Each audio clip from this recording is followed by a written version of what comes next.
Joining us now to discuss all that technical analysis on BTC and more is CoinDesk market analyst Damanick Dantes in New York. Hello there, Damanick. Hey, Christine, good to see you. Good to see you as always. So, do you agree with that trading range, 38,000 to 42,000 for Bitcoin? Yeah, it's good to see Katie's chart. She's a good friend of mine. I would agree with her analysis. The cloud model does show some support here above 37.5K. Pretty bullish over the short term. Intermediate term is pretty neutral. If you saw that cloud model on the weekly chart, we're still pretty much within that range. So the cloud just shows a difference between a short-term moving average and a long-term moving average. It gives us a good gauge of trend support over time. Right now, I'm seeing that support around 37.5K pretty much intact. And what's important is that we're showing higher price lows off of the January 24th low around 33K.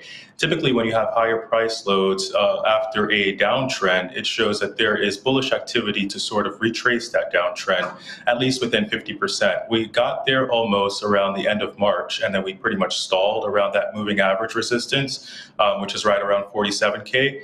We tend to see that as short-term resistance right now. So short-term, very bullish, long-term, still neutral. So ever so slightly, we're seeing more buyers and sellers in Bitcoin right now. What's the best price to accumulate? We're also here, of course, that a lot of Bitcoin is being taken off exchanges. So assuming there's a lot of holding going on.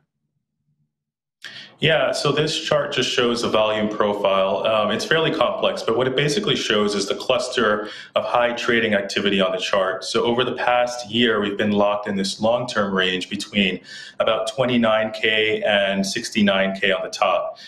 Within the midpoint of that range, which we call the point of control, which was that solid red line, that's around 38.5K, consistent with that long-term support that I've been seeing.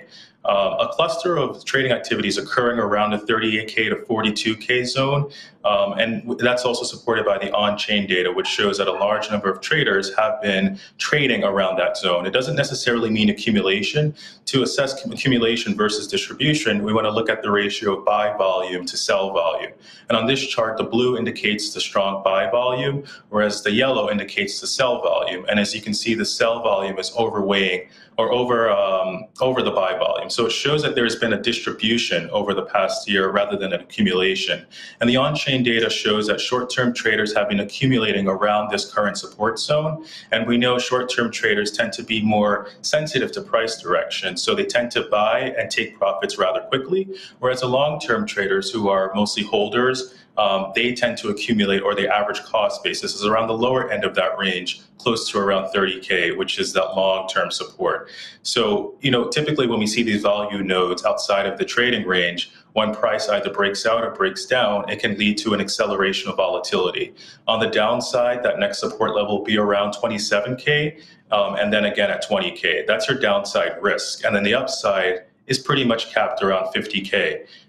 So it's a very tough trading zone, but these technical tools can provide some risk management at the very least, and less predictive power, especially when you're within a range of distribution of sorts. So what will it take to get us out of this narrow trading range?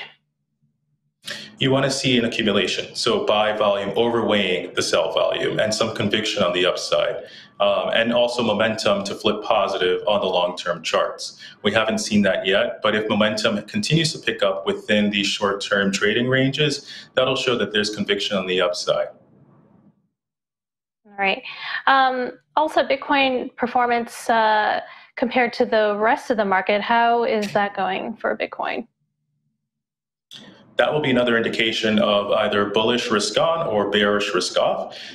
Typically what you see is when altcoins outperform Bitcoin in an up market, it shows that there is building conviction on the upside. The intermediate term, the chart on the left, this is from the Blockchain Center's data. It shows altcoin season. So a season is identified within 90 days. And you can see right now about maybe 23 or so percent of the altcoins are outperforming Bitcoin. And that just shows that we're still stuck in Bitcoin season. Typically, I want to see this indicator above 40 or 50 to really signal that altcoins are leading the rally on the upside. That shows short-term conviction. However, on the long term, you can see Bitcoin it's still Bitcoin's year. So over the past year, the data shows that altcoins are still pretty much lagging Bitcoin. So there's been a tendency for traders to neglect some of the altcoins over the long term due to their risk-on nature. So that shows that there's still some uncertainty in the market, and this is consistent with the long-term deterioration in Bitcoin's trend and momentum flipping negative on the monthly chart. So even though you might get some short-term buying opportunities, over the long term, there's still a lot of supply and distribution that can overwhelm any type of buying activity for now.